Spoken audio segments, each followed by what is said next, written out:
Now, good morning.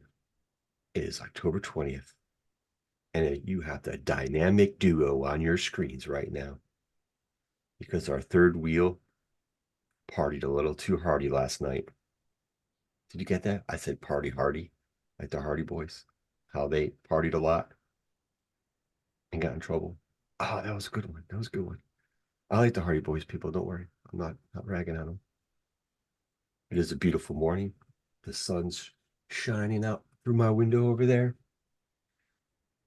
It's a brisk, I forgot, what is the temperature right now? It's a brisk 56 in North Kakalaki. It's wonderful. I semi-shaved. I cleaned up just a tad bit, you know. I didn't do the under part yet, undercarriage, but I did the top, cleaned it up a little bit. Made it look purty as my top dome's growing out. And then we have Darth Pat staring off to the abyss. This is Pat's happy look when his team makes it to the World Series. Imagine what his team would look like if his team did make it to the World Series. What That happened? would be interesting. What happened? I don't know what happened. And What happened? I'm celebrating Vader today. Yes, Something happened. Something happened. Something happened. I think something happened. indeed. Did something happen? Was there sports yesterday? Oh, there was plenty of sports yesterday. And of course, there'll be sport. Yes, I had a very, very good night on Saturday night. The New York Rangers won 4-1 over the Toronto Maple Leafs. It wasn't really that decisive because two of the Rangers' goals were empty net goals. So, it was actually in fact a much closer game than that. And then, of course, there was no bigger moment in sports yesterday than that. Who am I kidding? Yeah, he's back in the fucking World Series. Fuck you! Ah! Oh, there we go. There we go. There we go. Yes, yes. The I mean, it's a great feeling because I'm spoiled. I'm a Yankees fan. I've been alive to see the Yankees win the World Series 5 times in my lifetime, and obviously they've won 27 and blah blah blah. But so many of them were so long ago now. But the thing that a 15-year absence does is it yes. makes you appreciate the ones that your team did win all the more. And I mean, Joe, being a long-suffering Cubs fan, I remember how Very happy true. I was for the Cubs and Cubs fans back in 2016. Most specifically because of you and our friend Pat, who's also a Cubs fan. Not me. There's another guy named Pat who spells his name with two T's. His last name is spelled with two T's, I think, as Well, yeah, well. I wasn't gonna, spoil stuff like he's that because I he's don't want to give out he's somebody's full name in this format. But I wasn't giving out his last name. I'm just saying he's the double T in the first and the double T in the last. yes, he spells his first name Pat with two T's at the end because his last name ends with two T's. So Yeah, yeah. just rock and Now roll. you can think of all the last names that end in two T's you want to. Yeah. Anyway, Have fun. But but I yes, remember how good 108 that felt years. as how good that felt as a neutral fan to see the Cubs finally win the World Series back in 2016. And again, there was literally nobody alive in 2016. Or okay, I'm going to assume there was no one alive in 2016 who was around to see the Cubs last win the World Series all the way back in 1908 because very few people live for 108 years. So, Yeah, yeah. I'm just going to make that assumption. But, you know, I was born in 1981. The Yankees made the World Series in 1981 and lost. They didn't get to the World Series again until 1996, so 15 years. So for me, 1996 was really the first time I ever got to see the Yankees in the World Series. Um, my dad, who was born in 1949, I don't know when he first really became a Yankee fan. I don't think I've ever really asked him, but the Yankees won the World Series every year from 1949 to 1953. Yeah, yeah. lost in 55, won in 56, lost in 57, won in 58, lost in 60, won in 61 and 62, lost in 63 and 64, and then didn't make it again for 12 years. Lost in 76, won in 77 and 78, got back in 81 and lost, and then didn't make it again for 15 years.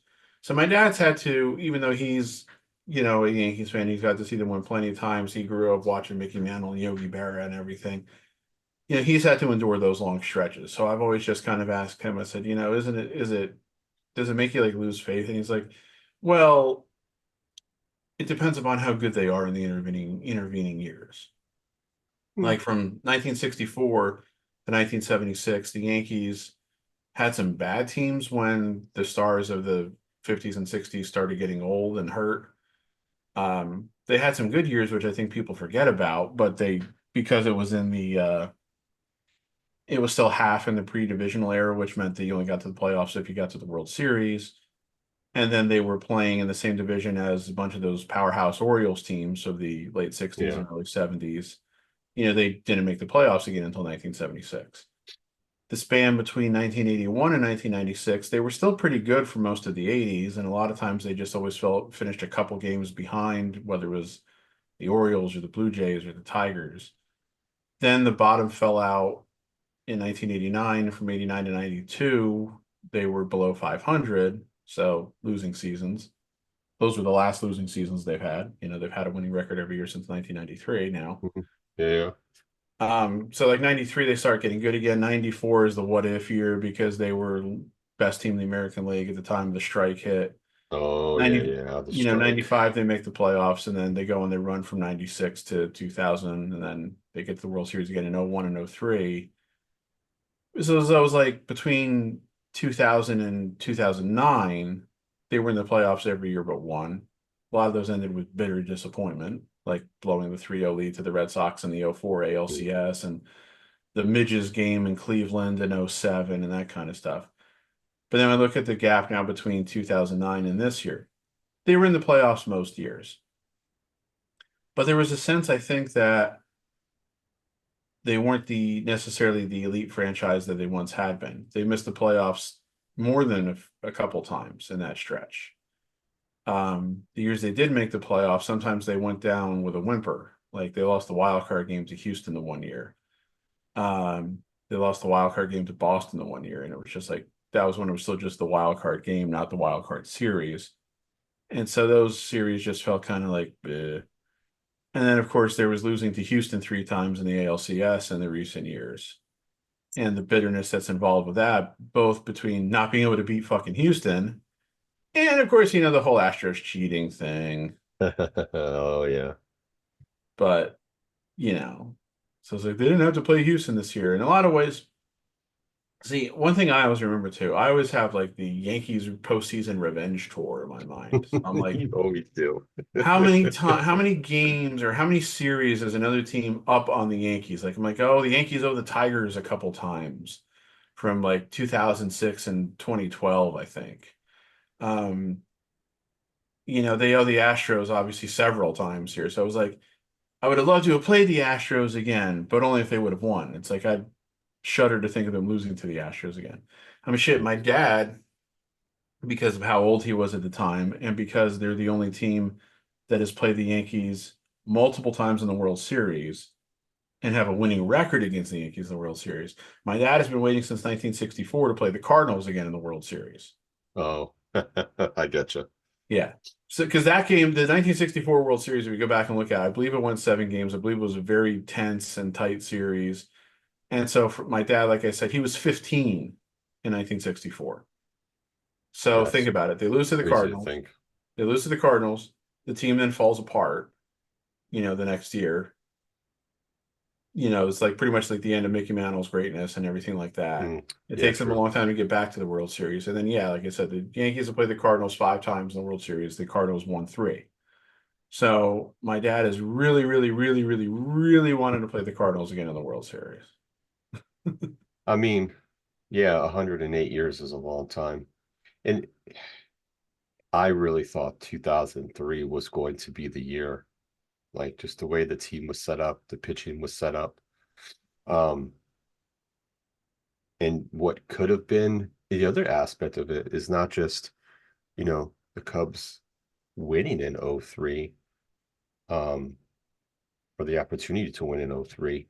But if you look at like what happened the 2 years after that, it would have been interesting to see the team with the longest drought, the second longest drought, and the third longest drought in back-to-back-to-back years, all winning the series to extinguish those droughts. Now, only unfortunately two out of the three teams were able to accomplish that.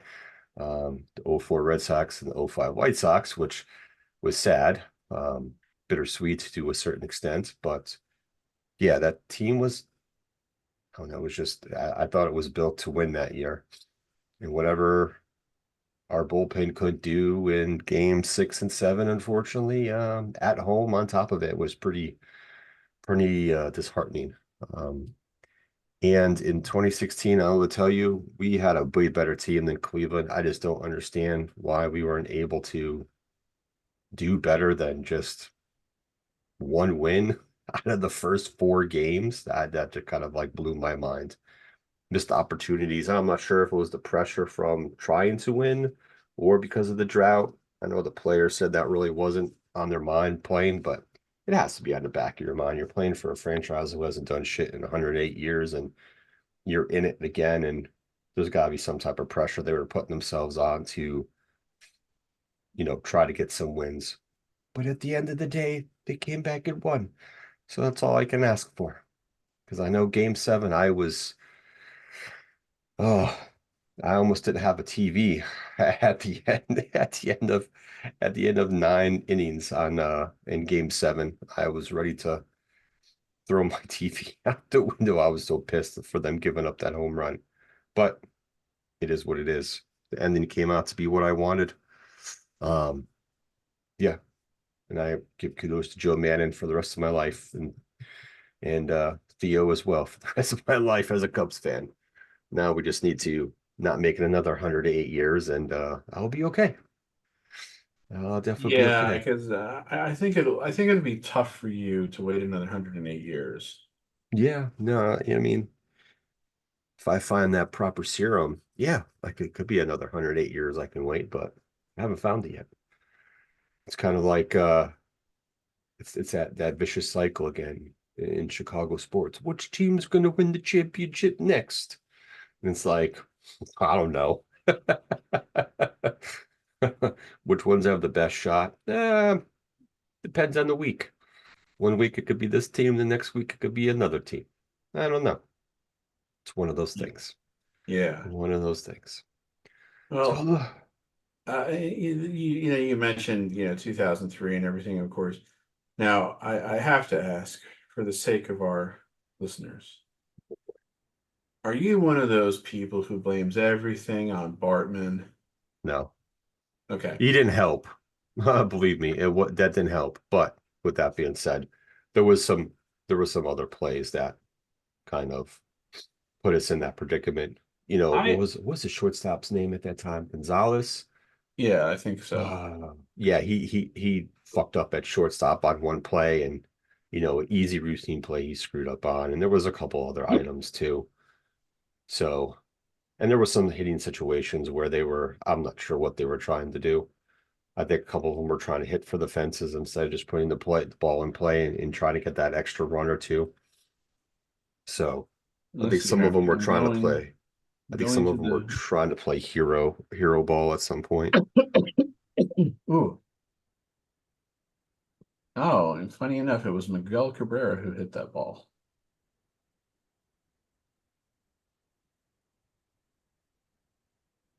Yeah, Or who was the Cubs shortstop in that game? It was, Alex yeah, Alex Gonzalez. Alex Gonzalez, which was Yeah. funny because the Marlins had the other Alex Gonzalez who Yeah. hit the game-winning home run in Game 4 of the World Series against the Yankees. So the reason I asked you about the Bartman thing is for two reasons. One, yeah, he interferes with that foul ball. Um, you are professional athletes. You still got to go out there and make the plays. Yeah. And that's what the Cubs didn't do. They let it get in their heads and then they let it unravel. Yep. And then, much like the 1986 World Series, all that happened in Game 6. There was still a Game 7 to be played, and you didn't do that either, Nope. you know? We had And our two best pitchers pitching the game 6 and 7. And I think, if I remember right, they both pitched well. It's the bullpen that came in and gave up some runs, and then they started making their BS well, errors and stuff like that, I think. in Game 7, Wood was charged with 7 runs in 5 2/3 innings. Oh, that's right. So They could give up 7 runs. let me see. Let me get to the play-by-play. I remember what the score of the game 7 was, to be honest with you. Um, Because Pryor pitched in game 6, and that game should have been the one that they won. Wood allowed 6 runs on his own and was charged with a seventh when Luis Castillo reached on an infield single off of Kyle Farnsworth. Mhm. So, so, so there's that. You got to go out and execute and everything. But there's also this. To this day, 21 years later, I still firmly believe Moises Alou was not going to catch the Bartman ball. I don't think he was properly positioned. I don't think that where the ball was coming down and where his glove was, it would have gone into his glove without him making an additional move of some kind, which it didn't appear like he was about to do, because if he had, then I think he still would have caught it. Yeah.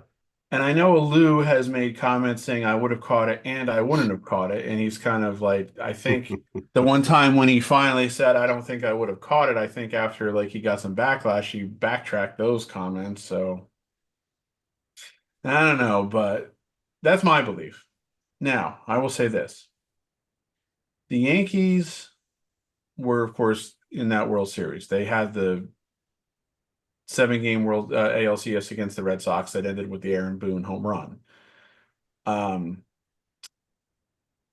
yeah, there's a funny stat too that I saw somebody put yesterday. Um, there are now 2 Yankees who have hit home runs in extra innings to send the Yankee to help, win the Yankees a pennant. Juan Soto and Aaron Boone. Funny, since Aaron Boone was Juan Soto's manager. Yeah, I know, right? Uh, but so my whole thing at the time as a Yankees fan was I was rooting for the Marlins. And here was why. You mentioned it. Your 2 best pitchers, Kerry Wood and Mark Pryor, having unbelievable years. I was still smarting from the 2001 World Series, where in my mind, I felt the Yankees were beaten by 2 pitchers, Randy Johnson and Curt Schilling. Oh, yeah, That's yeah. not really entirely true, because if you go back and look at that series, like, yes, the Yankees lost the game in the bottom of the ninth inning in Game 7 and everything, but the Diamondbacks horribly outplayed them in that series. The run differential was amazingly in Arizona's favor, because the Yankees wins were all those close wins in Yankee Stadium. Yeah. The Diamondbacks had 2 blowout wins. I believe games 2 and 6 were just like absolute blowouts, like double digit, margins of victory. But I still, in my head, I was still like the Yankees lost because they could have beat Johnson and Schilling. I'm afraid of them not being able to beat Wood and Pryor. So I want the Marlins to win. And the Marlins won, and what happens? The Marlins beat the Yankees in 6 games in the World Series, with the Yankees going down quite feebly in the end. So I got my wish. Indeed, you did. And you also mentioned, yeah, like the Red Sox and the White Sox winning. And how cool would that have been if the Cubs had won the World Series in 03 and then the Red Sox in 04 and the White Sox in 05? Because, yeah, the Cubs hadn't won since 1908. The Red Sox hadn't won since 1918. And the White Sox hadn't won since 1917. And that was the thing that I don't know if I had fully remembered or realized that at the time. I think I probably did in 2005 when the White Sox won. But I was like, yeah, their drought and the Cubs drought was longer than the Red Sox. But all anybody ever wanted to talk about was, they can't see the Bambino. They can't see the Bambino. You know what? Fuck the Red Sox, okay? They had a ton of chances to do stuff in all those intervening years. And I'm not talking about the years they got to the World Series, like 1946 and 1967 and 1986. All the rest of them.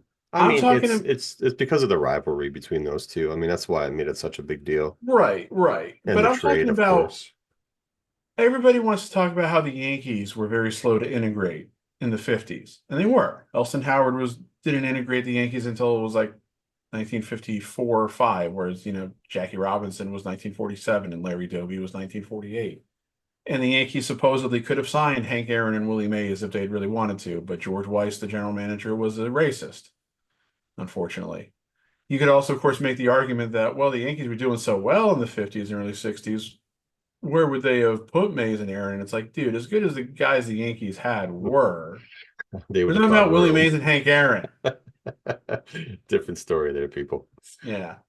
Um, there's always a possibility, though, that Willie Mays and Mickey Mantle would have never been able to be on the same team, but You never know. anyway. But the Red Sox were the last team to integrate. They didn't integrate until it was like 1958 or 1959 because the guys who ran the Red Sox were just as racist as the guys who ran the Yankees, unfortunately.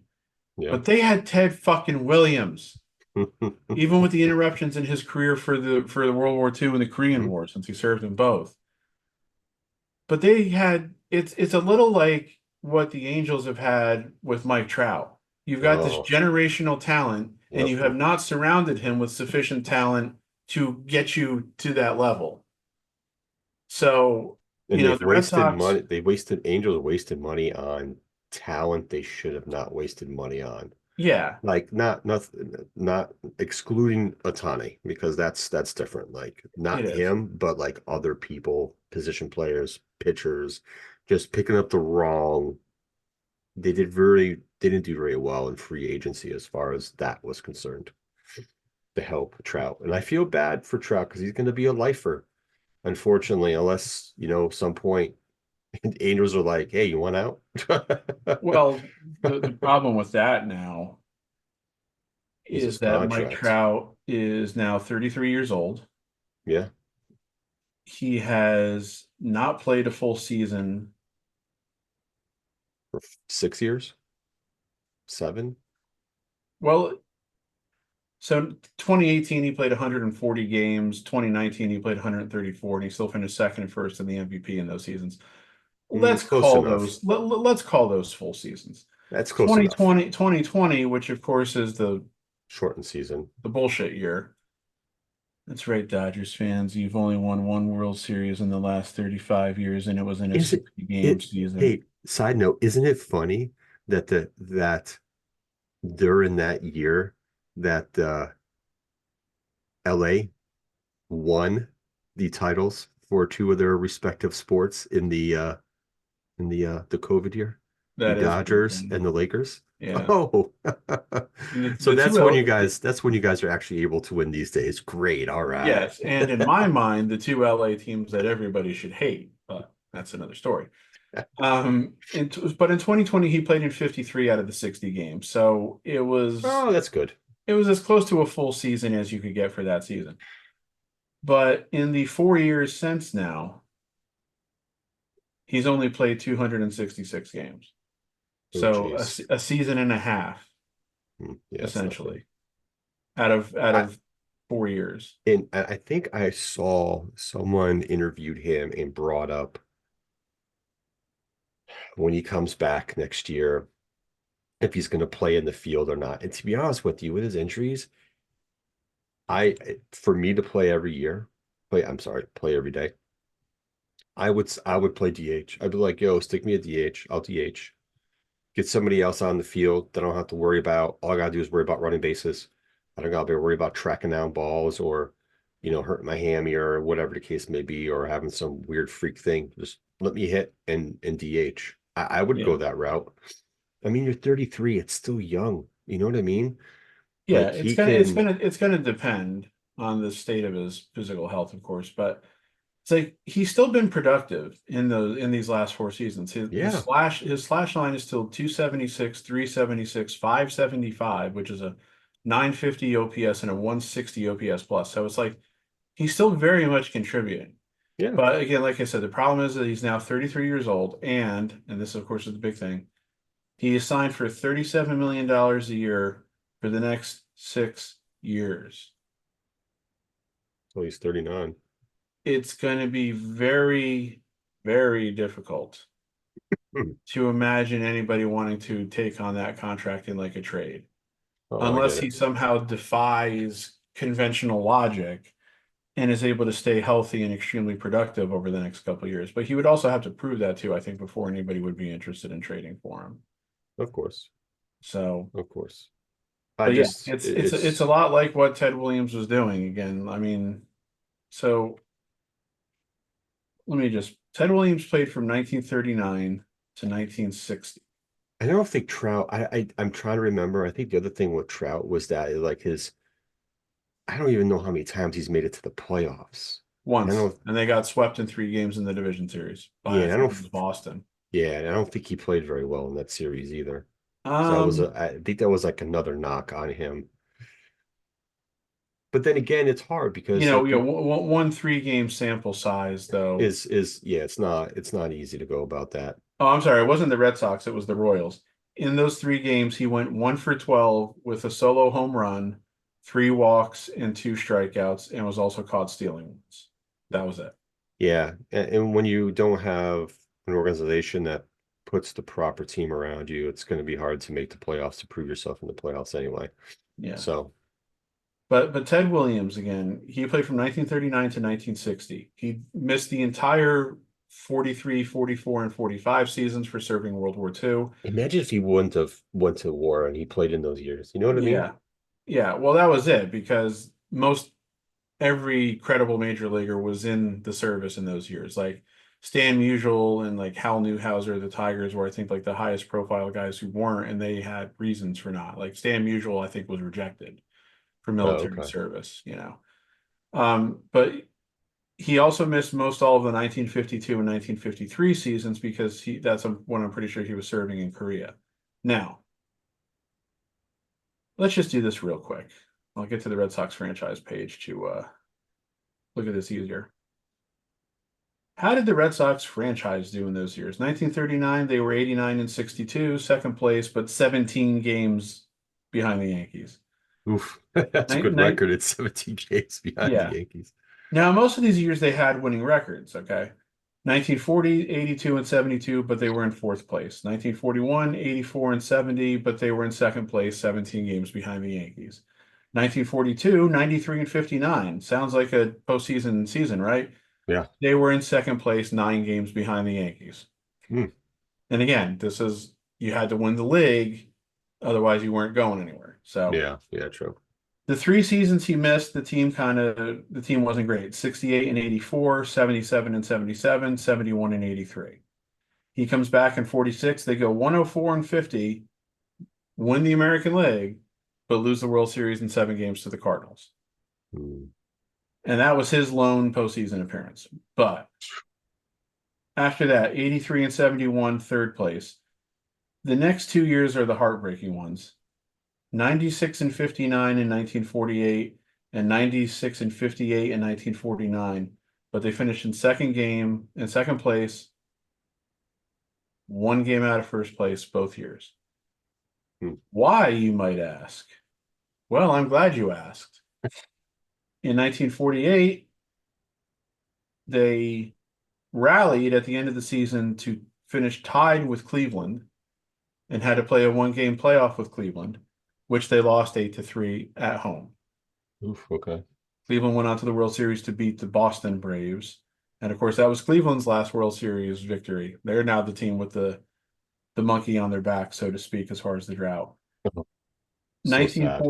1949, again, like I said, they finished in second place, 1 game out. They again rallied. They went on this insane stretch at the end of the season. On September 11th, they finished September 11th, dropping a doubleheader to the Philadelphia A's, dropped them 3 games behind the Yankees. They then went on to win their next 11 games, Hmm. but that only got them to 1 game up. Okay. Because the Yankees were still playing well too. Then they lost a game, then they won a game. So they had to play 2 games against the Yankees at the end of the season, and they lost both. Gotcha. So like they blew it, you know, kind of. The irony also too for the Red Sox those 2 years, 1948, 1949, they were managed by Joe McCarthy, who had led the Yankees to such greatness in the 30s and 40s. Interesting. Yeah. Interesting. Then moving on. 1950, they went 94 and 60, but finished in third place. 1951, 87 and 67, third place. Then they drop off again. 52, Williams is in the service. They go 76 and 78. They're in sixth place. 53, they rebound to 84 and 69, but that's only good enough for fourth place. Then the rest of Williams' career, fourth place, fourth place, fourth place, third place, fifth place, seventh place. And they Jeez. weren't particularly close in any of those years. Wow. They just didn't put the appropriate amount of talent around. And it's like you could argue, well, wasn't Williams getting old and everything? And yeah, he was. But But he's you still know what? producing though. In 1960, when he's 41 years old for most of the year, he hit 316, 451, 645.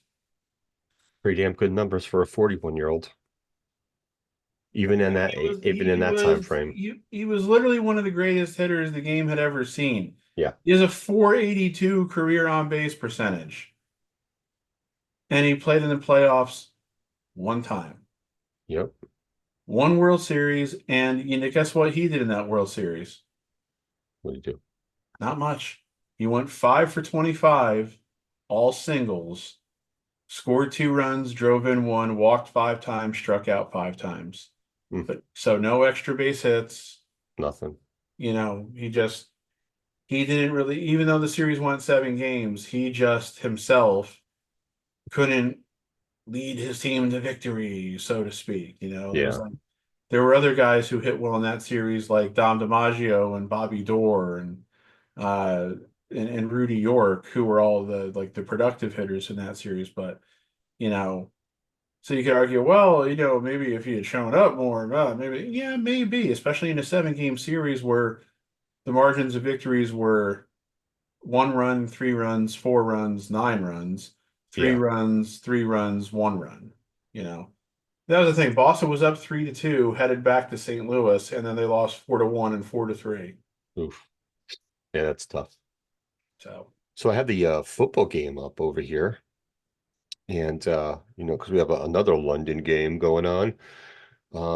And the second quarter is just a quarter for the Jags. They've scored 3 touchdowns. Trevor Lawrence threw a touchdown. Bigsby had a run-yard run, and then Parker Washington a 96-yard punt return for a touchdown. And they did a 2-point conversion. Why? I don't know, but whatever. They decided to do that. yeah, I was So gonna say I didn't have that score up for a while. Last I saw, Jacksonville had just scored to make it 10-7. yeah, yeah, it's 22-10 now. Very interesting. Yeah, I guess whatever happened in the first quarter and the beginning of the second quarter for Patriots kind of fell off the shelf. So I have A 96-yard punt return yeah, is like unheard of. it's rare these days. Well, yeah, mostly because you shouldn't be returning a punt 96 yards. You know, if you get a punt, that generally speaking, the rule of thumb is if you're the punt returner and that ball comes inside the 10-yard line, you're not supposed to catch it. You're not supposed to play it. You know, you're supposed to let it just go where it will. Hopefully it'll bounce into the end zone for the touchback, of course. And you know, sometimes it'll get down, but it's like they always say don't field it because the dangers of like, you know, a muff or anything, you know, you don't want to give the other team the ball that deep, of course. So Yeah, I mean, or it could be a situation where the punter punted it and it was more of like a line drive, and he was like, "Well, the team's still all the way down there. Maybe I'll return this and see what happens." And then touchdown it is. well, yeah, So that's why I'll be very interested to see the replay of that one. actually, I'm going to try to see if I can find it right now. I'm actually looking for that now too. Jaguars punt return touchdown. Surely somebody's got it on YouTube now. No, apparently not. Not yet. Look, I Mm, don't care if it only happened 2 minutes ago. It should be on YouTube already.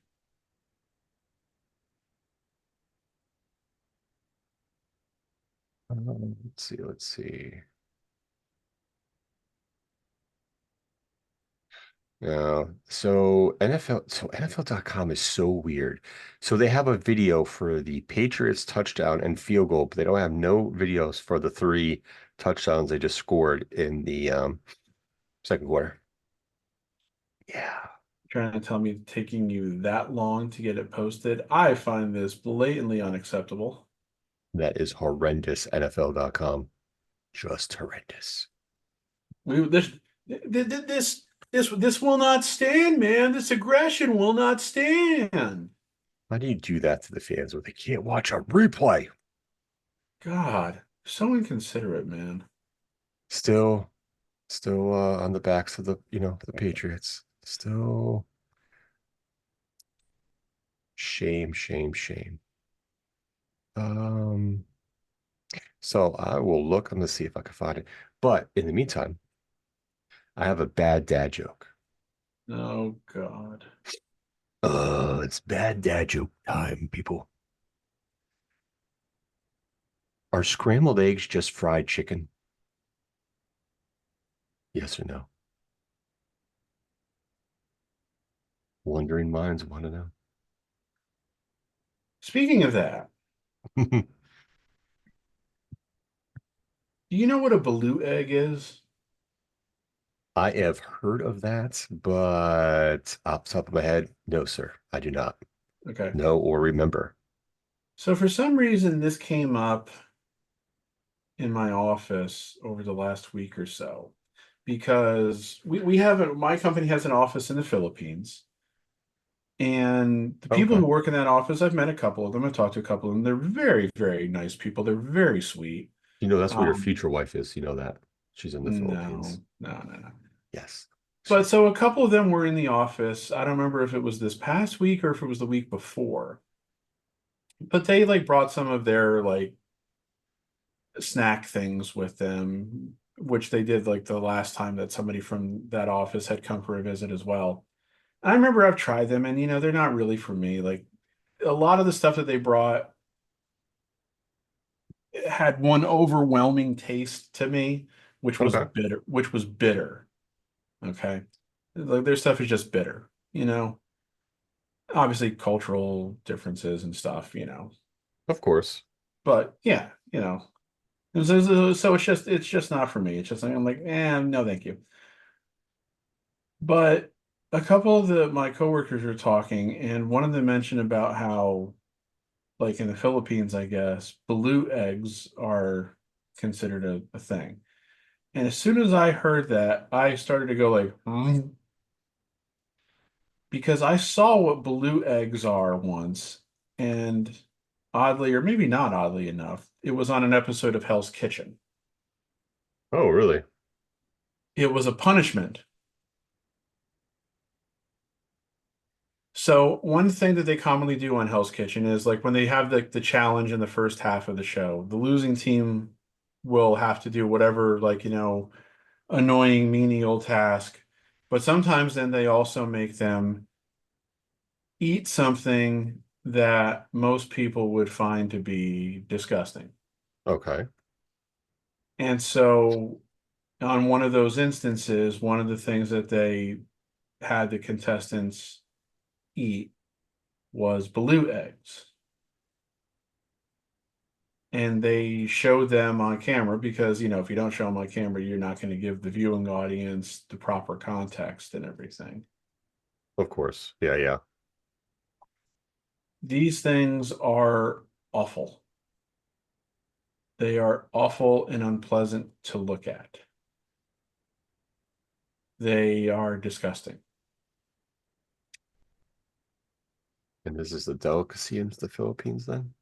Well, apparently my coworkers are saying it's considered a delicacy in the Philippines. I don't know um, if they're considered a delicacy in the Philippines or not. I've never like personally looked that up. I don't remember what they said on the show, but let me pull up the. description. I'm gonna see a picture and it's gonna drive me nuts. But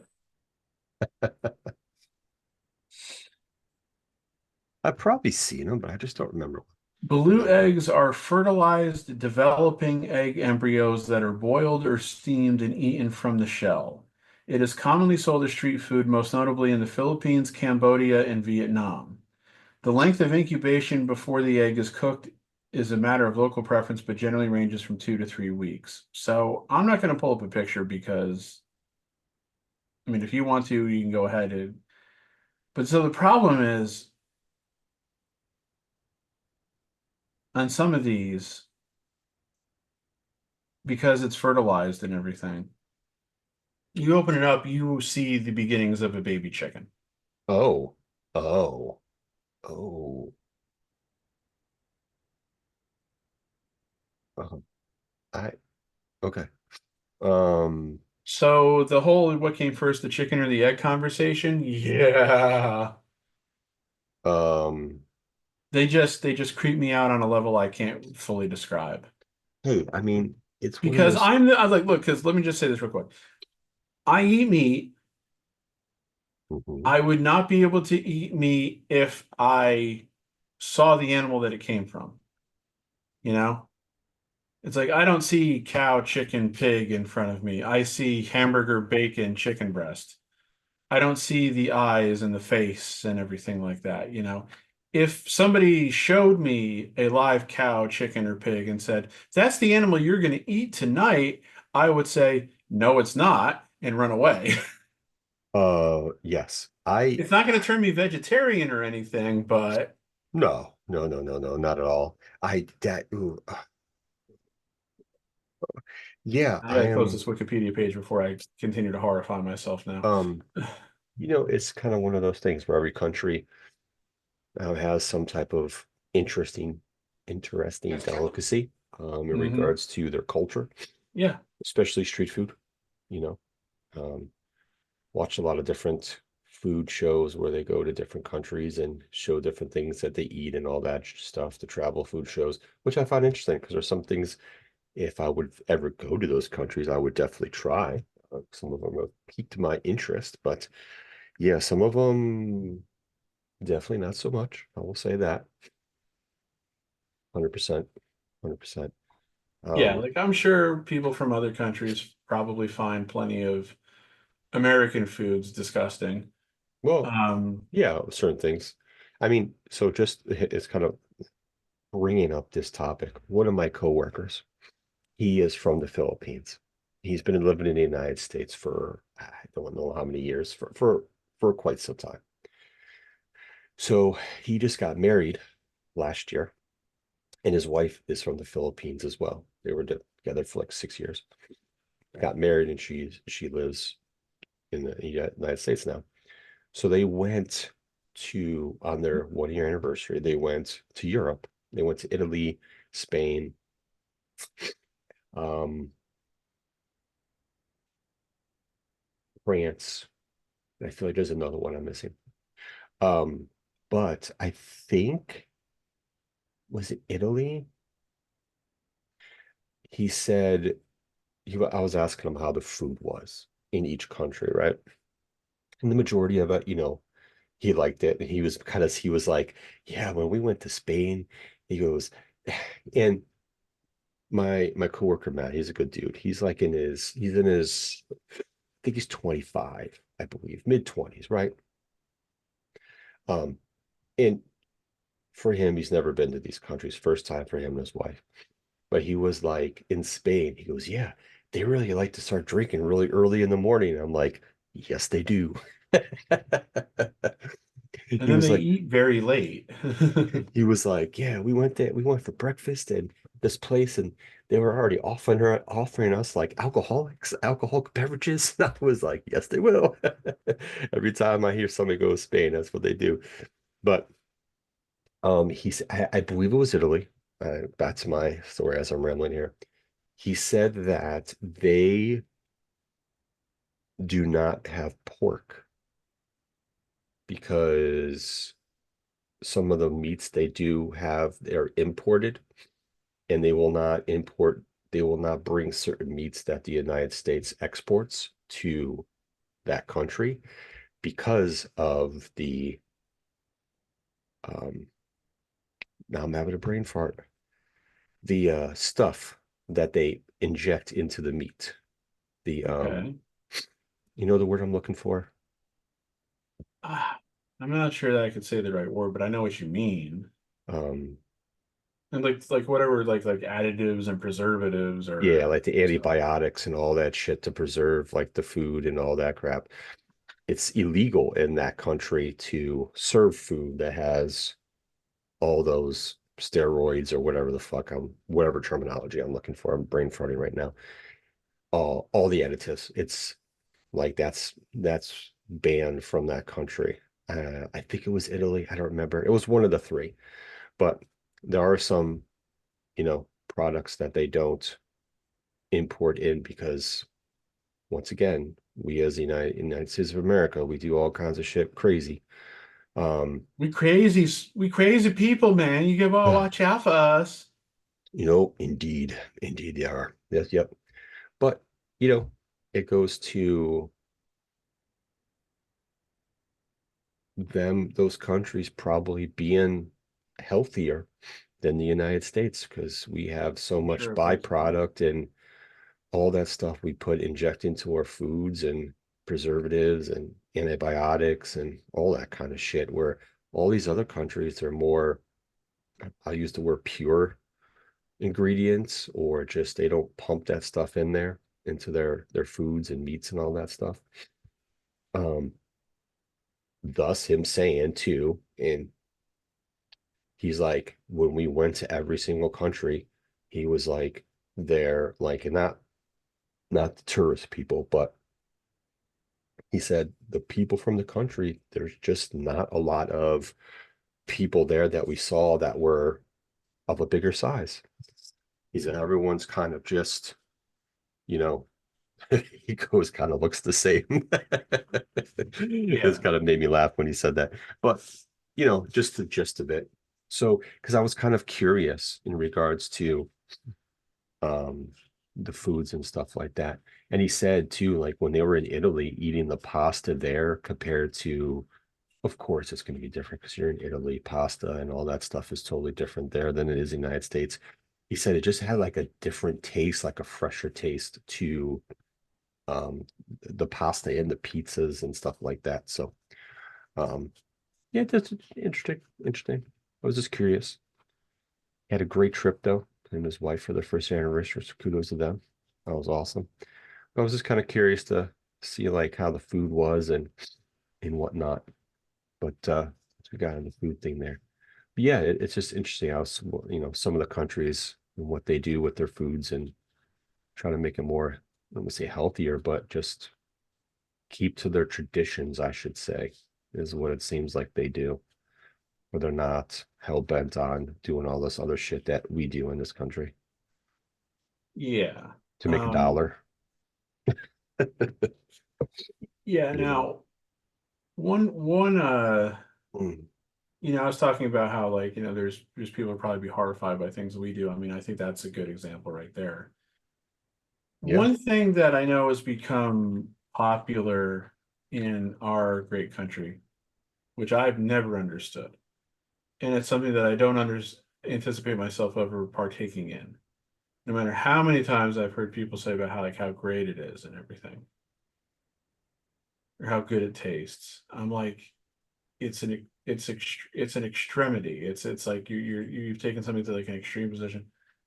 Deep fried snack foods, the deep fried Twinkie, the deep fried Oreo. I'm like, I you're have taking tried it something that is already once. extremely unhealthy and you're making it unhealthier. Why? Yes. Haven't you done enough? I have tried the deep fried Oreo one time, um, at a fair, of course. And was it good? Yes, but at the same aspect,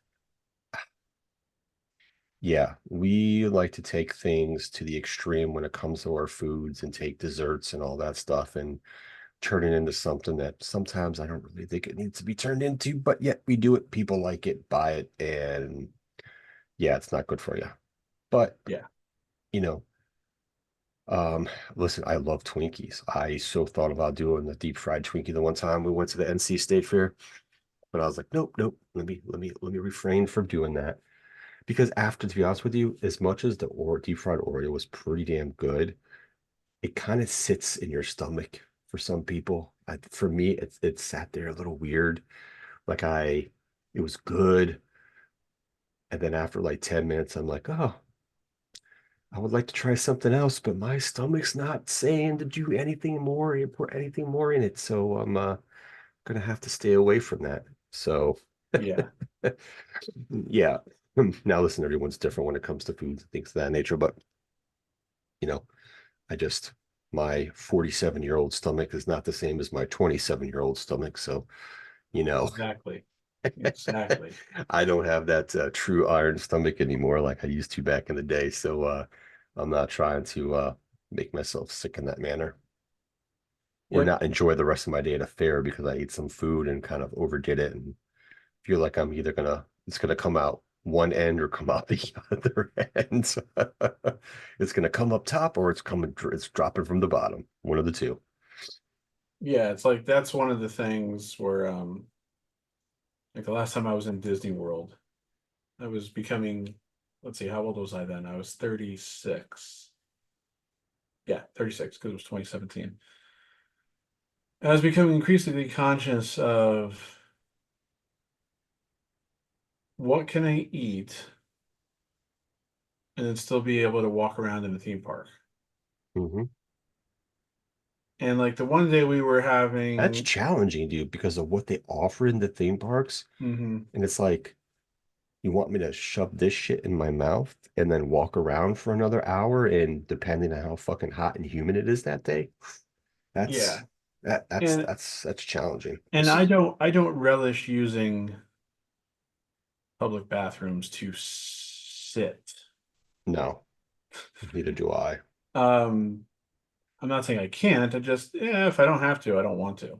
Yeah. Um, but like, so like one day we were having a sit down lunch in the Magic Kingdom at like the place that's done up like the old like colonial restaurant type place.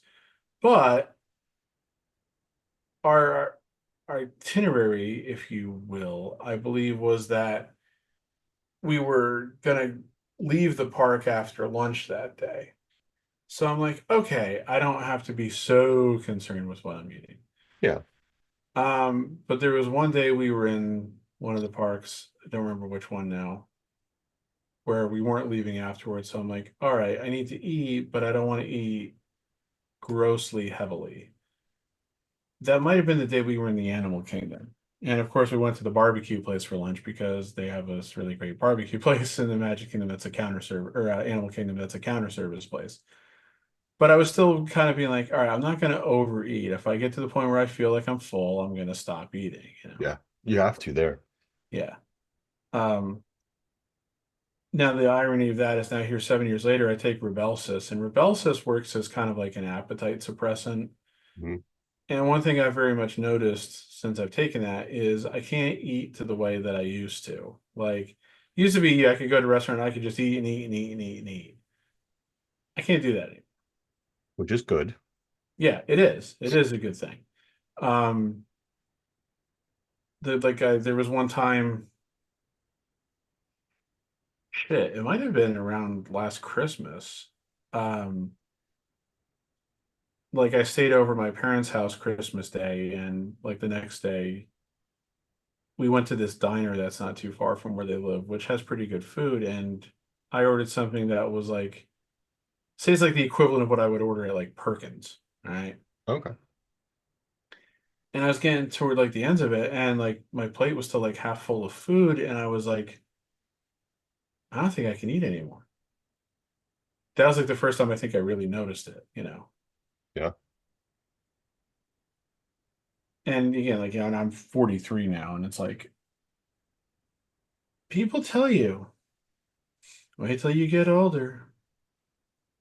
And you don't believe them because why should you? You're young.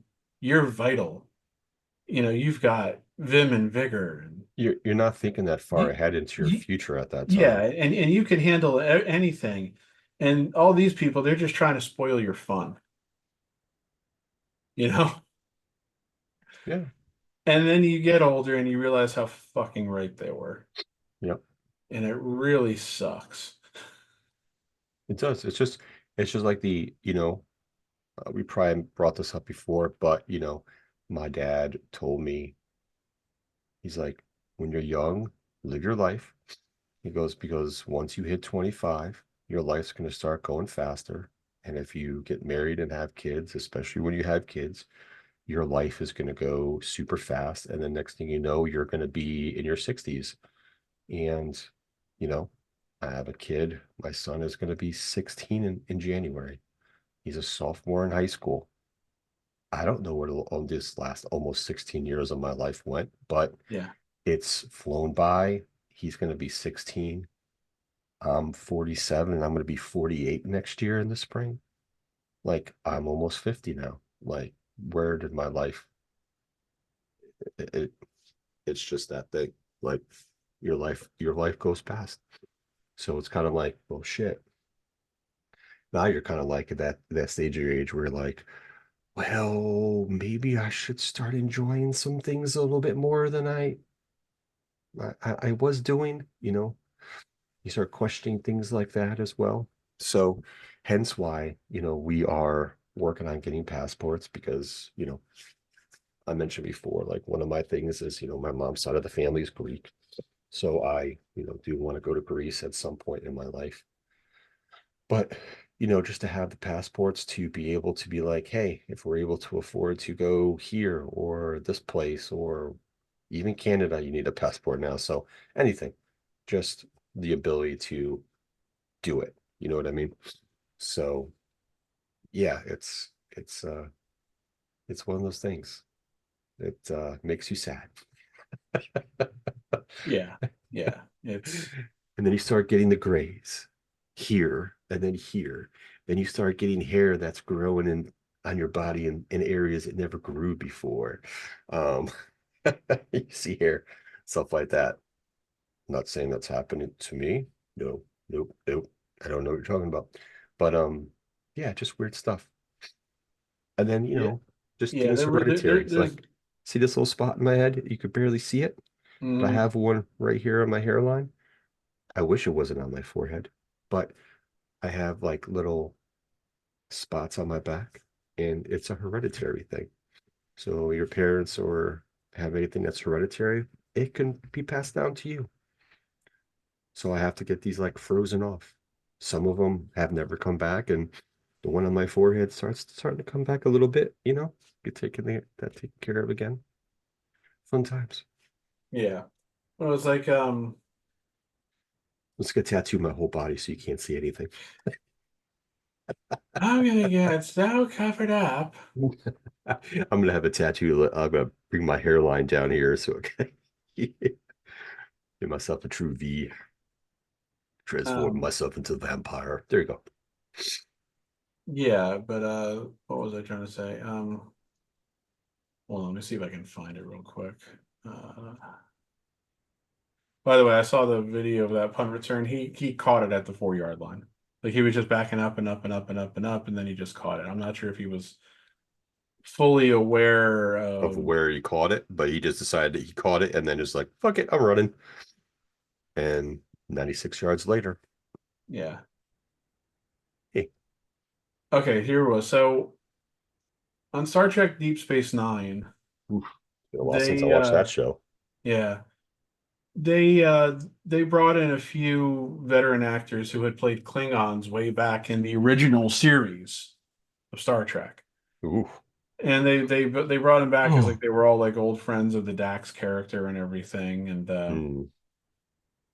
two of them get killed, I think, in the first episode where they reappear. But then one reappears a couple of times. The problem is he's getting increasingly old and senile, and nobody's really paying attention to him. And he's starting to be considered somewhat of a joke because all he does is tell these old stories, and but he's past the point of being like useful, you know.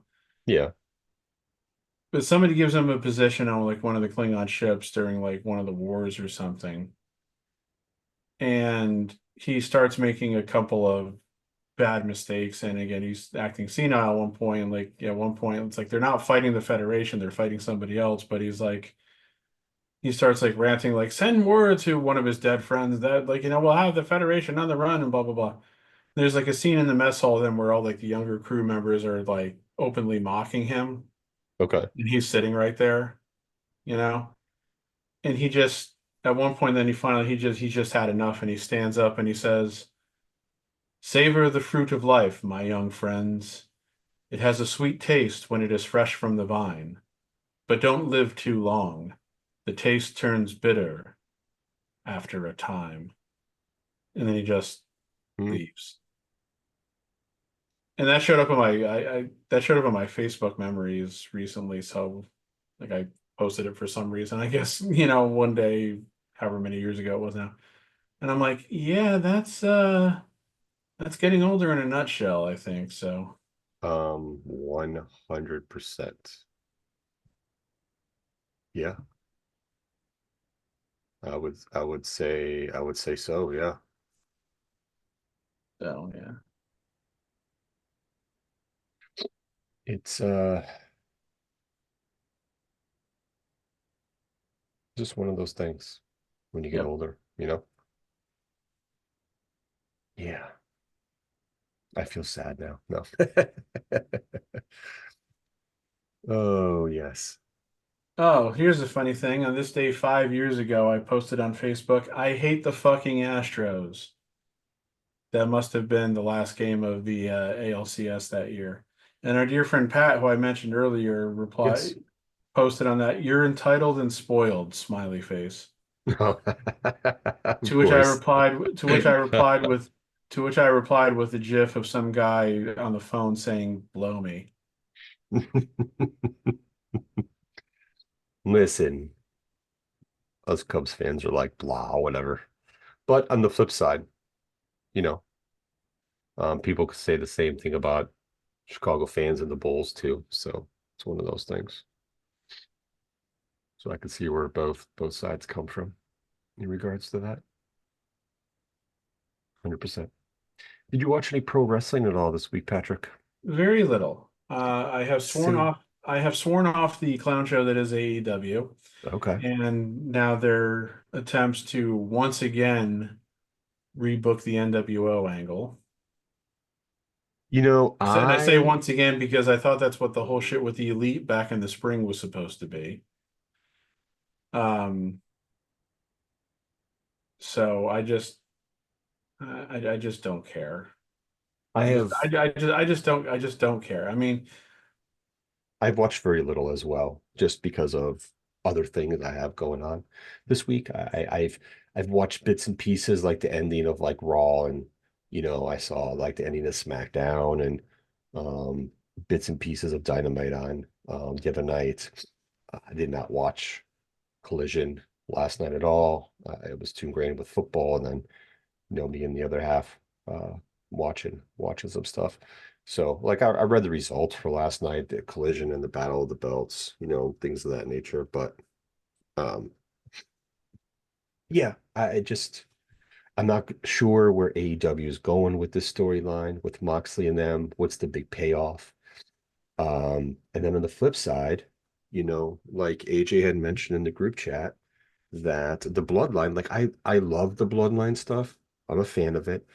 But he has a point where we're doing the same ending several weeks in a row. Where's where's that next step gonna be? You know, I yeah, understand Roman getting beat up and whatnot, but how many SmackDowns in a row are you gonna have Roman get his ass handed to him before you right. start You can hitting? hold them off TV a week or two to sell. Yeah. So it's like, yeah, because I'll always remember this. It was back in 2005. We were at AJ's house. I don't know if you were there, but me and some other guys were, and we were watching Raw. 2005, bro. I don't Yeah. fucking know. Well, the reason I remember is because of the angle, you Oh, know. okay, okay. So Michaels was having issues with, I think it was like Christian or Chris Jericho, and they got Hogan to come back. And so, like, there was a one week, there was like a six-man tag. I think it would end up being Michael Cena and Hogan against, I think it was Jericho, Christian, and Tomko. Oh wow. And then the next week, they did like a tag match, and Hogan and Michaels won I remember that. against, I guess it was probably Christian and Tomko. I think so, yeah. I remember that. And so they're celebrating in the ring just as they had the week before. And AJ goes, great. So they're doing the same ending 2 weeks in a row because, of course, he hates Hogan and everything. And as soon as he said that, I kind of stopped and went, wait a minute. And like at that exact moment, Michaels kicked Hogan, which set off their whole thing for SummerSlam that year. Yeah. Yeah. And we were all kind of going nuts because I don't think any of us really fully expected that to happen. But it was like when he said that they're doing the same ending 2 weeks in a row because rewind the clock back to 2005, if you can rewind the clock back 19 years. Time Um, after time. Okay, go ahead. yeah, yeah, really. I just went, they never do the same ending 2 weeks in a row. There might be some similarities, but it's never the same two guys standing tall at the end of the episode. And especially in this era of monthly pay-per-views. And so boom, just snapped you right out of it. So yeah, you don't need to end the show like with Roman and whoever getting beat down by the new bloodline because I, there's just no need for it. I So understand the dominance aspect of it, of them trying to really make them dominant, but yeah, I guess you don't want them just beating up random people. yeah, yeah, yeah. I mean, you want to be great in the storyline, but it's one of those things where you beat up Roman. Maybe since you had Jay on, you beat up Jay instead. You know what I mean? And then have Roman and Jimmy come out for the save or something different. You know, I I like the new bloodline because one, I've watched Jacob Fatu's career, so I've always been a fan of him. Solo's growing on me. I don't hate him. Um, and then the other two, the Tongas, like I know one gets criticized a lot, but they definitely had a very good New Japan career as a tag team, Gods of Destruction. I'm big fans of them as a tag team. So, their WWE performances have been good for the most part, some I think more ups than downs per se. But with that being said, too, it's challenging because you're asking people to then, I know one of them was um, in TNA for a while under the old Impact, and I think it was Tonga, LA Knight, and Drew were a faction in the old TNA Impact brand, which that it was, a good faction for the most part. Um, but it's just one of those things when you bring in people over from New Japan and stuff, you got to think like being on TNA Impact TV time is different than WWE TV time. So they have to get used to timing and all that stuff. And not everyone does it perfectly. I get it. There's going to be mistakes made. But I know it's the bootleg bloodline or whatever anyone wants to call it. I'm fine with that. I like it. I like that they're still doing the story, and they tease The Rock and then you show the videos or solo like it's all part of the plan. I was actually wondering if The Rock was going to show up Friday night. You know what I mean? Um, I was like, okay, we got Jay on SmackDown. We're doing this as like, is The Rock gonna like show up at the end of the show and kind of like throw some extra fuel on the fire? But that didn't happen. I'm just wondering Yeah, what the payout's gonna be. Like, what's the Survivor Series match gonna be?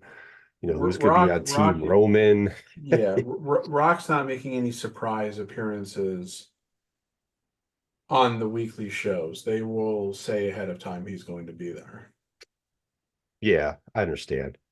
Maybe he's gonna be, I don't know. maybe I don't know what they're going to do. I don't even want to try to predict what they're going to do with this going forward. I think at some point Jay's going to be back in there, but they didn't need a fourth person. I don't know if Hikolo is ready or whatever we're going to do with him. I'm not sure. So we'll see. We'll see where they go. I just sometimes it's kind of like November's right around the corner. We got Survivor Series. Can we, speed things up a little bit? Yeah. Get to the point here. Well, see, yeah, Um, that I mean that's the big problem is that you can't go too fast Plus they when got you're Crown Jewel too, and I think they're waiting until after Crown Jewel to like set things in motion for Survivor Series. So yeah, see they care about Crown Jewel. I of course do not. Um, but yeah, the problem is that Survivor Series isn't until November 30th. So we're still talking yeah, it's well over a month away. one, two, three, four. It's basically 6 weeks away Yeah. still. And when's Crown Jewel? The week of the 14th? Crown Jewel is on the second. That's like 2 weeks away. That's 2 weeks so that's 2 weeks. Yeah, again, I don't care about Crown Jewel. I don't care what matches they're gonna put on it. I don't know what they're gonna do with the bloodline and everything on it. Probably nothing. Yeah. Um, but again, like I said, so it's like you have to go slow in a way, but in another way, you can't go too slow. Hmm. So it probably wouldn't be for the best if Roman's not on TV next week. I would just have Jimmy on, really. Yeah. I mean, AJ's speculation, and it's probably good speculation, is that the Bloodline's going to do something to screw. They're going to show up on Raw tomorrow night and do something to screw up Jay's rematch with Braun. Yeah, that's what I'm thinking. My only issue with that is that why do you put the title on Braun in the first place, or on Jay in the first place? You Hmm. know? Well, maybe they try to screw it up and he still wins, or it gets a DQ or something like that. That could Yeah. happen too. I don't. Yeah. It's like Jay, you could argue Jay doesn't need the belt, but it's like, Jay can have the belt during whatever this short-term feud is for Survivor Series. It's not a big deal. yeah, I don't believe in Mm, I don't believe in I don't like hot potatoing the belt. So it's like Jay just won the belt, what was it, 3, 4 weeks ago, or yeah. even if it was even that, and then you're gonna have him lose it again right away. So I hate that, you know. Yeah, he doesn't need to lose the belt for that. I'm like, I know some people say maybe we should drop the belt for this feud. I'm like, he doesn't have to. Is it because they're building and like maybe he helps them for Survivor Series, but kind of keeps his distance for them afterwards? It could go multiple ways. So him keeping the belt and having those Survivor Series matches is a-okay, Yeah. honestly. It's Survivor Series. Do some traditional matches, whatever the case may be. Just go back to some of that, and you can put groupings together in that manner that hate each other and go go for it. Well, that's the thing. It's like they want to make such a big deal out of war games, and I get it. Yeah. That doesn't mean, yeah, but like you just said, that doesn't mean you can't also have Survivor Series matches. They don't have to be 5-on-5. You can do 4-on-4. They've done those plenty of times. Yeah. So Do 4 and 4, do something. hey, it'd be a way to get some more people on the card at least. Yeah. Listen, you created that pay-per-view for whatever it is. You got away with it. You got away from the standard. You kind of brought it back, went away from it again. If you want to bring war games on there, totally fine because it's a team versus a team. But you can have like, I don't know, at least two traditional-esque Survivor Series matches on there if you want to. I don't see an issue with that. You have plenty of people that are feuding that could team up to be on teams and put in a Survivor Series match. It is what it is. Just like I had mentioned before, like, we have, WrestleMania's 2 nights, and now SummerSlam starting next year is going to be, or yeah, next year is going to be 2 nights, right? Sorry, next year. Yeah, What's going to be 2 nights next year? SummerSlam, right? Is Yeah. it? Yeah. to SummerSlam. So I think the next one that will probably go 2 nights will be Royal Rumble, which that was the one that makes sense. I still don't think they're going to do that. I think they should. Here's the deal. If they want to make the Royal Rumble 2 nights, they have two options to do it. Push the event back a week, which would make it in February, or run against the conference championship games. Yeah, you don't want And to do that's the that. reason why I don't think they're going to do it, because I think they want to keep that event in January because it's always been in January. And I'm pretty sure they don't want to compete with second biggest NFL game of the year. Yeah, I mean, they'd have to look at the schedule wise to see how to do that. I mean, just That's kind of, that's how the NFL altering their schedule screwed WWE. I mean, it kind of makes sense for that pay-per-view to be the one that has a two-nighter because you could put, like I said, You the separate Royal, the Rumble matches. yeah. I mean, it makes perfect common sense in regards to that. Yeah, and it does. I'm not saying it doesn't make sense, but the problem is the logistic parts of it With is who what they're I going think up would prevent it against. from ever actually happening. Because again, I just don't think they want. I mean, right now, well, here's the funny thing: the Royal Rumble is actually scheduled for February 1st next year. Oh, okay. Um, Let me just see something real quick, which is a Saturday. Hmm. Um, Hold on, February 1st. When did I say Super Bowl?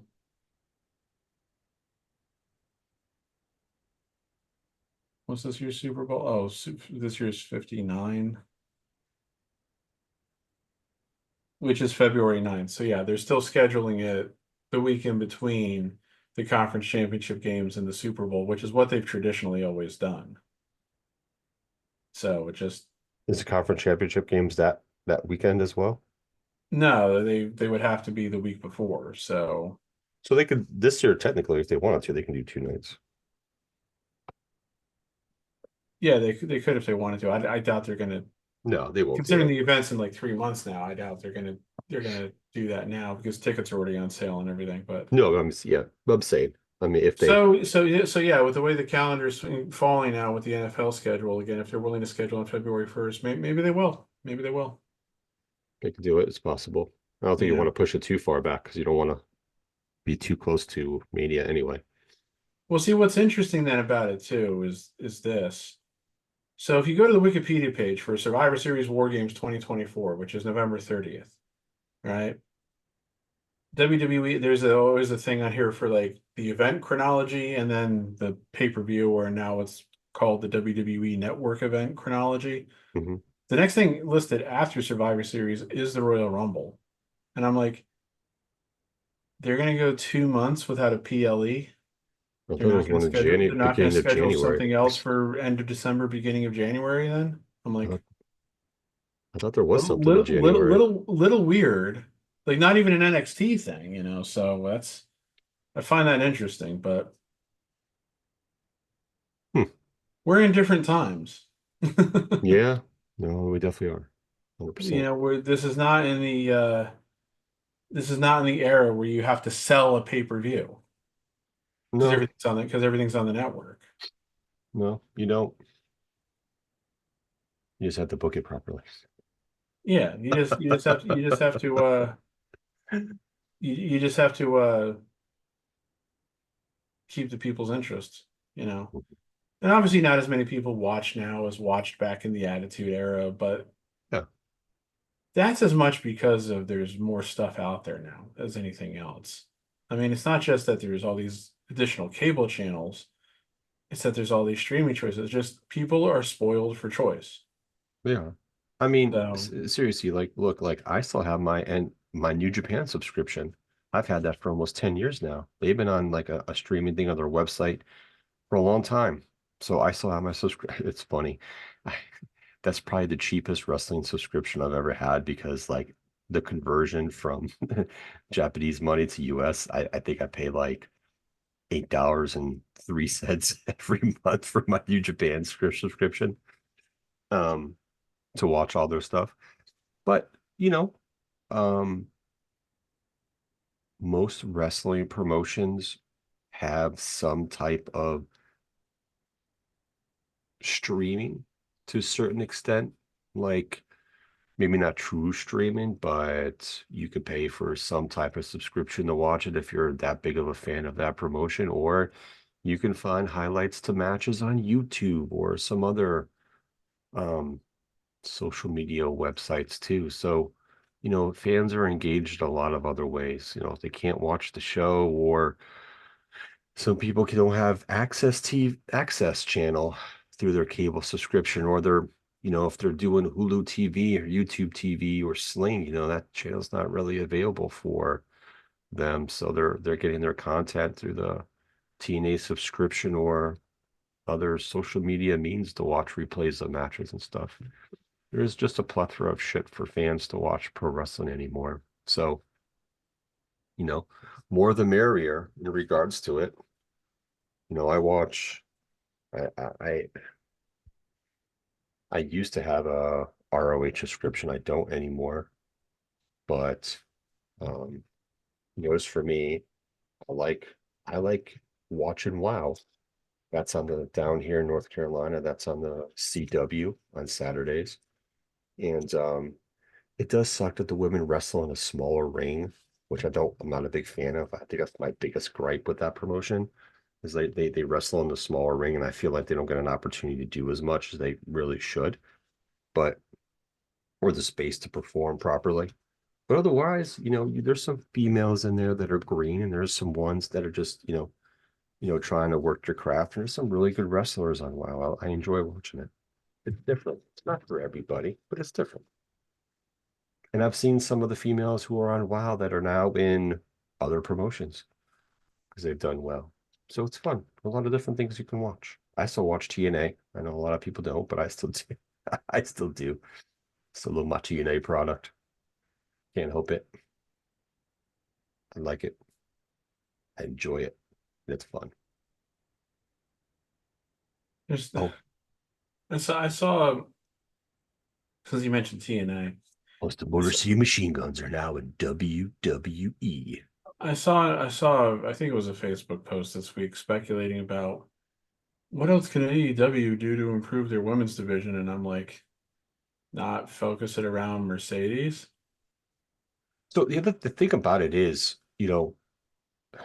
for their women's division, I think one of the things is, you had some of the females were injured and they're coming back. Hater's back, um, and Stratton's back. But you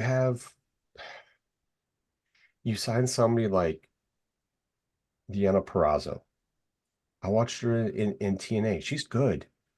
I don't remember if she got injured or whatever the case may be, but she hasn't been used.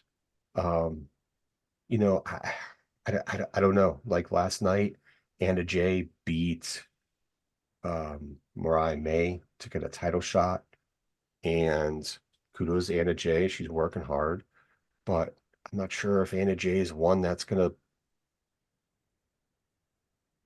if they put the belt on her, is gonna move anything. You know what I mean? Kudos to her for the work she's doing, but I'm not sure if she's ready to be holding a title right now. Mariah May's good too. I've seen a lot of her stardom in New Japan stuff. She's good. I like her. Um, I don't know. I don't know. I just feel it's not that I want to say this. Don't rely on Mercedes to carry your women's division. Don't rely on any of the former WWE women to carry your women's division, because you have other talented females there, like Willow. I'm a big fan of Willow as well. Um, they have enough females to try to build around. And of course, they're going to put the belts on the ones they think will Well, help them. one of the issues I think too is that um, I know Brian last on Cornette's podcast says this all the time. He thinks AEW shouldn't even have a women's division. I And the main wouldn't. reason he says that is because it's not booked well. but also because it's like every week when they go over the ratings, the women's segments always seem to have big drops. Hmm. And it also doesn't help when you have, and here's the thing. I think one of the biggest things now during this match, the announcers did a better job of letting the fans on TV know who the Japanese wrestler was that Mercedes wrestled the other night on week or whatever on Dynamite, right? So they did a better job than they normally do. So kudos to them for that. But not that I'm against the relationship with New Japan, but when you bring in female wrestlers that the fans in the United States don't know, you're not going to get a crowd reaction, even though you have your AEW star in the ring with these people. Um, it's just not the same, and I just don't think people really want to watch those matches. Not because it's really a knock against Mercedes or Britt Baker or Jamie Hayter, whoever Willow they put with these Japanese women because they perform well. It's just no one knows them. It's kind of like the relationship they have with CMLL. It's the same thing. Not a lot of people know who these lucha wrestlers are. So like when you're in the crowd and you don't know how you supposed to really get behind them. And some of the fans on TV seem to like turn it off, even though it's going to be good wrestlers, just somebody not known to them specifically. So if they don't find any interest in that wrestler in the first 2 minutes of the match, they might just turn it off and come back and wait for the next segment to start. You know what I mean? They're turning off to watch something else in the meantime. I get the relationships, but I think some of it needs to be toned down a little bit. Well, what I was getting at was some people were suggesting about other female wrestlers AEW could bring in when they have the opportunity. And one of them was Jordan Grace. And I'm like, She won't go there. right, if Jordan Grace leaves TNA, she's going to WWE. She's already Correct. got a foot in the door there. Oh yeah. They already have a working relationship with TNA. Any TNA contract that's expired, um, I guarantee you that if WWE has any interest, they'll go there first. That'll Yeah. be the first I option. mean, I guess everybody just assumes that Tony Khan's just going to throw buckets of money at people, and hey, he very well could. But there's also still something to be saying for somebody saying, well, I already kind of know those people. I kind of, feel comfortable there, blah, blah, blah. They'll pay me well anyway. So, Yeah, we should be working more dates. Yes, absolutely. But Jordan Grace is one of those ones. I I'm a fan of hers in TNA. Um, So I think it would be natural for her to go to WWE. If she starts off in NXT, that's fine. If they put yeah, her on one of the main rosters, she'll be fine there too. I'm not worried about where she lands on which show within WWE. At some yeah, point, she'll be on the main roster if it's in NXT first. She's good enough. yeah. It's just, I don't know. I just find it weird. It's like, I'm also kind of getting sick, I guess, of people constantly saying, what can AEW do to improve? And it's like, well, we got to bring in this person and then bring in that person. It's like, but you figure out a way to get the people you already have over. Yeah, that's my other thing. Let's stop bringing in so many people. Let's work with what you have. And to be honest with you, if what you have, there's people on the roster which you don't think is a thing, then release them. Release them and let them go find somewhere else to work. There's plenty of places to work these days. Yeah, So let them find let them further the career. Yeah, they're collecting the paycheck at home doing nothing or maybe helping out in the back, but that might not be what they want to be doing. yeah. I Not, mean, this isn't quite the territory days again, but it's like there are other options for people. yeah, So, they're legitimately are. yeah, And they'll still get paid, maybe not as much, but they'll still get paid and they'll be able to do bookings for indies and all that stuff. yeah, There's enough to go around anymore. yeah. Now, did you see Wrestle Dream at all? I did not purchase Wrestle Dream.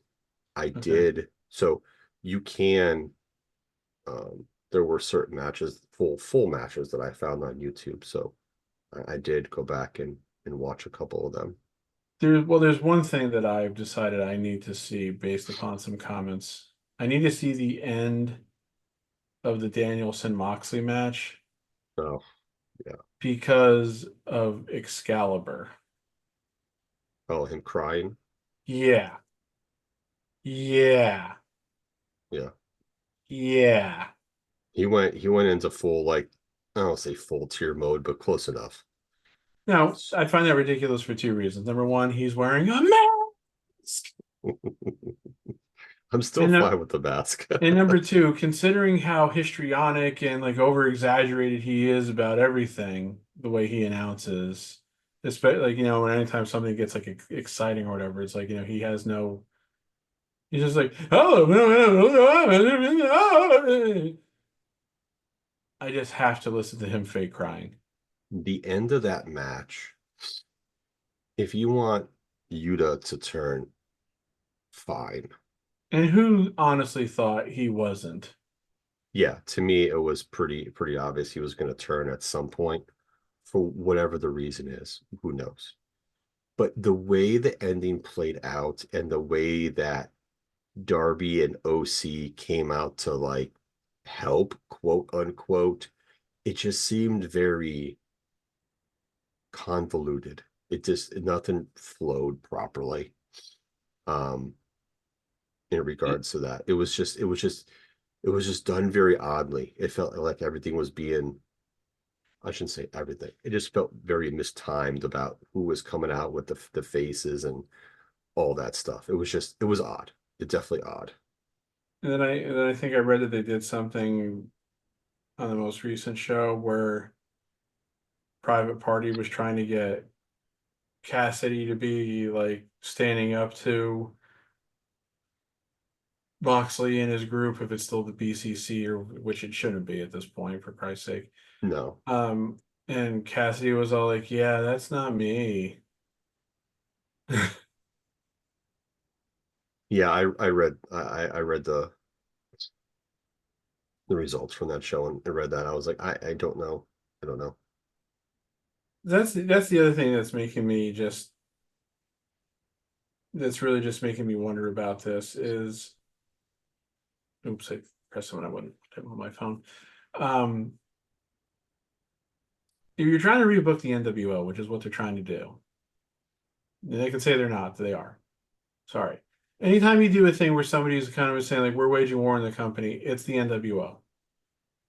That's just the way it's going to be for now, for the end until the end of time. When it comes to pro wrestling, everything that you do like that is going to be compared to the NWO. Just get used to it. Yeah, I mean, because the Four Horsemen weren't really against the company. That was just, that was the Four Horsemen was just Yeah, against the wrestlers. The four horsemen wasn't we're waging war against the company. The four horsemen was we're dominating this company. Yeah, there's two different things. That We was just want all the gold. yeah. You know, they weren't destroying their production trucks and all that shit that like the earliest iterations of the NWO were Yes. doing. And I mean, the NWO were taking over the company. When you name the weekly show after the NWO and you do what you do, yeah, yeah, any type of angle like this is, you know, granted, valid or not, is going to be compared to an NWO angle. yeah. So the thing of it was with the NWO angle, people did stand up to them. Mhm. Sting and Luger and Savage in the original Bash at the Beach match, and then Sting, even though he turned to the Crow, it was like he was still always opposing the NWO, except for those times where they made it ambiguous for a while. But like Oh yeah, Luger the and then the Wolfpack. Giant when he turned back, they were always in Page, then they were always standing against the NWO. And it's one of the things that kept the angle going through 96 and 97 was because you still believed in those baby faces. It's like you still felt but you still also felt like they were the underdogs in a lot of ways. Yeah, this whole thing is weird because you have Moxley come out and like challenge like Darby, and then that whole situation happens, and then we're taking out, Daniel Bryanson. So, we're doing that whole angle. So, okay, so you won the title, whatever the case may be, you retired all that jazz. So, who's next? I'm sorry, I'm using a Bill Goldberg reference there, Well, but but yeah, but but that's but true. but legitimately, who's next on your hit list? Like, where are you going with this? Um, I didn't remember seeing anything Wednesday that kind of I'd have to pull the results up. I didn't watch really much of Wednesday's show, a couple bits here and there, but I don't know if there was anything from that group. So I'm not calling them the BBC or the BCC, but No, they're the BBC, like Cornette says. but I But I mean, don't. the other problem is, I guess, is like the elite keeping their distance from them and say that they're not interested or whatever. They don't care about what Moxley's doing. I swear to God, if this ends up with the elite turning face to oppose them, bad move. Yeah, don't turn them face to fight these guys. Because nobody likes them and nobody wants to see them. You The need to Bucks fight. can think what they want, but nobody is paying to watch them. You need to have other faces group up to fight this group. Oh, And the other, and yeah, and another thing, this is kind of a sidebar. The fact that they're reigniting the Adam Cole MJF stuff. Oh, God, no.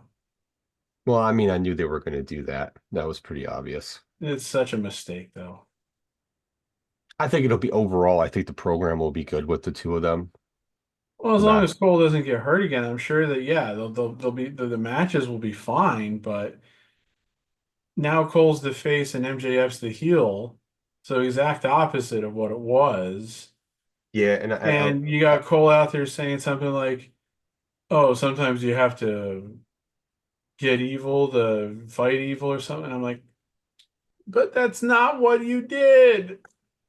no, and it's weird. I was wondering, like, was he when he come back, was he going to be a part of the kingdom? And he's kind of like leaving that group, and they're still the kingdom, so he needs to do this on his own. Yeah, So, there seems to be no connection there, at least not so far, but it's like you know, you can't turn those guys face to rejoin Cole because you can't have a face versus heel feud where it's like 3 or 4 on 1. no. And don't put those guys with MJF Mm. either. That would be just as stupid. But the way Tony Khan books, I know Miro's asked for his release. I think the other thing too is I don't know what's going on with Wardlow. I think Powerhouse Hobbs has been injured, so he should be coming back shortly with this. And, and, and, and give credit to Shelton Benjamin for still being able to go because he can still go in his 40s, still in great shape. I'm not sold on that faction with Lashley coming in. I throw my arms up. I don't know. yeah. I'm fine with Swerve If you're going literally going to against them. recycle things that WWE did, I mean, that's a WWE and a TNA thing because that group first started in TNA. But yeah, I don't know. And once again, the Moxley angle with that group, I, to me, if it's the payoff isn't Shane McMahon, I just kind of feel like it's gonna be lackluster if it's anybody else. I don't know. We'll see. We'll see. Listen, Rome wasn't built in a day. AEW won't be built in 5 years. I We'll see what happens. look, it's not that I want TNA to die. I certainly don't. I want TNA to actually be something worth watching, and to me right now it isn't. But at some point, AEW marks need to understand that all AEW really is a better funded, non-corporate owned latter day WCW. They're WCW in their last 2.5 years of existence, just without being constantly meddled with by the corporate owners and without having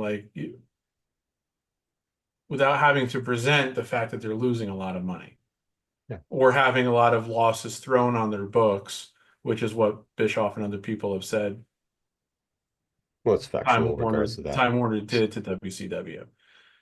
It's just two different shows and two different styles and two different brands. And there is a niche for fans liking what AEW does as far as their in-ring performers and how their matches go. Not everything is everybody's cup of tea, but do I enjoy at least 50% of it? Yeah. There's some of my favorite New Japan wrestlers are on that show now. So it's a different style of wrestling I'm seeing from some of them because they're doing American style stuff and not New Japan stuff, which is totally different. But it's everything else. I just want them to grow on and get better with, improve. Time will tell. It's like, what was it? Was it Darby? I think Darby was on Busted Open a couple weeks ago, Did and he he get busted open? no. Good one there. Good one there. But he made a reference where he was like, they were talking about the two brands, and he was like, listen, he goes, AEW is, I'm sorry, back up. He was like, WWE's been around for a long time. So WWE is kind of like the Taylor Swift of pro wrestling. It's a product that everybody could like. And AEW is more of a, you know, got their own group of fans, kind of like he uh he compared him to like a rock band, one of the rock bands. I forget which one it was. I'm just going to use a generic one, Disturbed. So you have Taylor Swift and you have Disturbed. I forget which band he specifically said, but I mean it makes sense because that's a genre not everybody likes, but it still has a following. AEW is not something everybody likes, but it has a following. Where WWE's been around for a long time and they know what they're getting. And it could be watched by hardcore fans and casual fans. So it's it is what it is. You know, um, we can critique it all we want, but at the end of the day, it's at some point, they got to. I really think they have the next 3 years to kind of figure out some things in regards to this WBD deal, and we'll see if they get the fourth year option or whatever it is. And we'll see how things go for them. You know, seems like WB is going to be doing their marketing and advertising, so that's not going to be hit on their books per se, but we'll see. We'll see how it goes. One can only hope. It is what it is. Yep. What is the score of the game? Let me get back to this.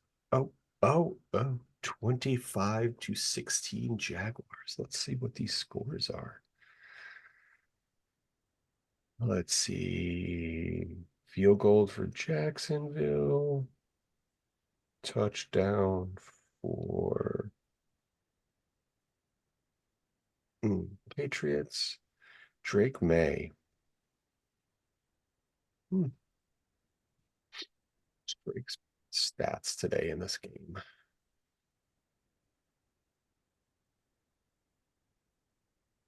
Drake May, 20 for 30 for 217 yards and two touchdowns. God, they have no run game. Holy shit. 7 carries, 18 yards. He has 2 carries for 17. Antonio Gibson, 3 carries for 4 yards. Really, guys? I think I have Antonio Gibson on one of my fantasy teams. Jesus God. Hunter Henry's doing good. See you, the Jags. Trevor Lawrence, 15 of 19. Okay. 193 yards and a touchdown. Tank Bigsby, 22 carries, 107 yards and a touchdown. That's some rushing right there.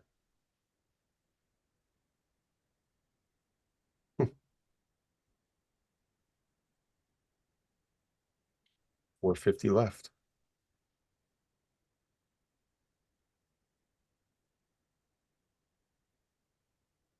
Fuck is this? 2-point conversion incomplete.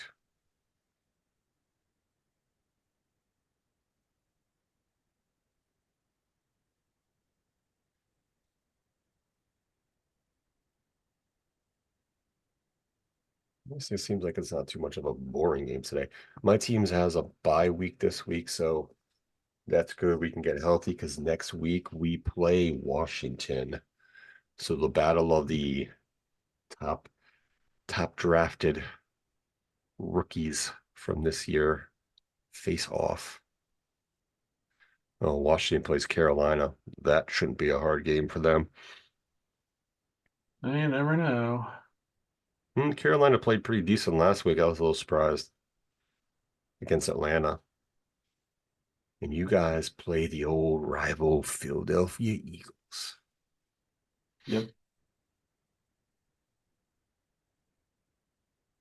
I'm actually curious to see the Sunday night game tonight, the Jets versus Pittsburgh, with supposedly quote unquote Russell Wilson starting, and we'll see how Devontae Adams does, and let's see if Homeboy plays tonight on defense. We have another two Monday night football games again this Monday. Yeah, I'm starting to Isn't that like the third or fourth weekend Monday night we've had so far this season? We've something had two like that. games. Yeah. I don't really know if anybody actually wants that, especially because they're on pretty much at the same time. So, Yeah, Baltimore and Tampa come on at 8:15 on ESPN, and then you have the Chargers against Arizona on at 9 o'clock, but it's on ESPN Plus. Like, what's the I don't know. I mean, yeah, I get ESPN Plus, I but don't get it. I don't know if I'll be watching that game, but whatever.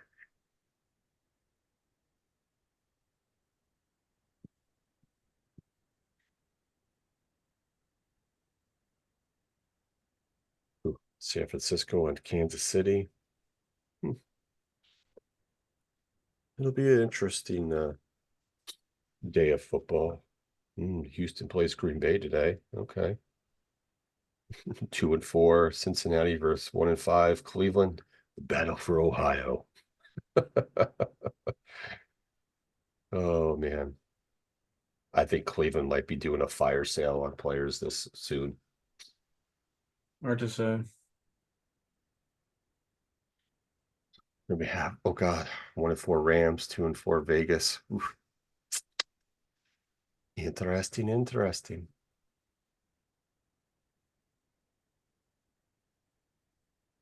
Battle of the Birds, Seattle and Atlanta.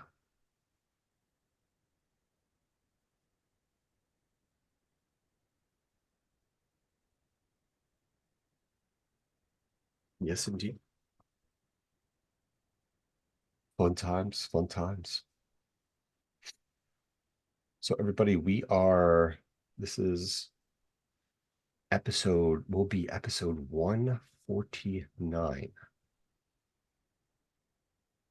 149. So we need to make episode 150 be a banger of an episode. Well, hopefully somebody else will show up. Oh, I know slackers. We're gonna make a banger, but we're unfortunately we don't we're not we can't make parties like a Diddy party. So, sorry fans if you're looking for something like that.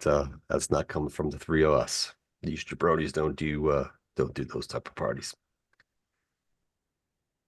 We can invent one though, but nothing like that.